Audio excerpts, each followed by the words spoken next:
It's election day here in the U.S., and all across the country, Americans are getting out the vote. Here in Delaware, I had the chance to speak with gubernatorial candidate John Carney about his campaign and his hopes for the future.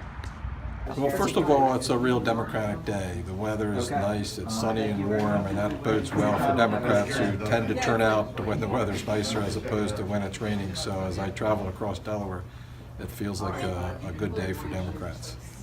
Well, the uncertainty as you campaign and move up and down the state prior to the election, and just the nervousness that creates in terms of how you're doing. But when election day comes, like today, you put a lot of effort into it. You've had debates. You've been knocking on doors. You've been seeing people at grocery stores and out in public events. You've been going 7 days a week, 15 hours a day, and so you're just kind of eager for it to end and glad to see election day come. And like I said, when you have weather like this, it really is pretty special. We're here at the Dover headquarters, and you have a lot of volunteers out here who do the really heavy lifting by calling people today to make sure that they voted, and calling people to make sure that they know who our candidates are. We've got a great slate up and down the ticket. Myself, Bethany Hall-Long, Lieutenant Governor, Lisa Blunt Rochester, who's running for Congress, would be the first African-American woman to represent the state of Delaware, which is historic, and Trinidad Navarro, who's the insurance commissioner, and then lots of really good candidates running for state senate, state representative, and row offices down the ticket.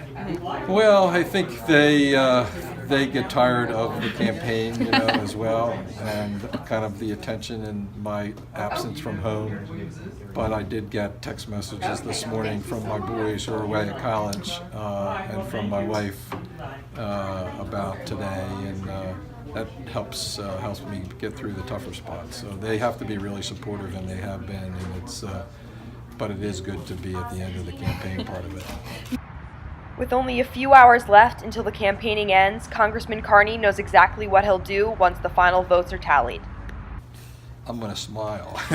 Either way? Either way, yeah. I mean, like I said, no matter what happens, I know candidates, I've run before in a primary and lost for governor, and so I know what that feels like. It doesn't feel good, but after you've put everything into a campaign, you've done your best. It's a pretty satisfying feeling. I know I've also won, so I know it's better to be on that side of things, and with the volunteers that we have here and the work that they've been doing, I'm optimistic that things are going to be good for Democrats today.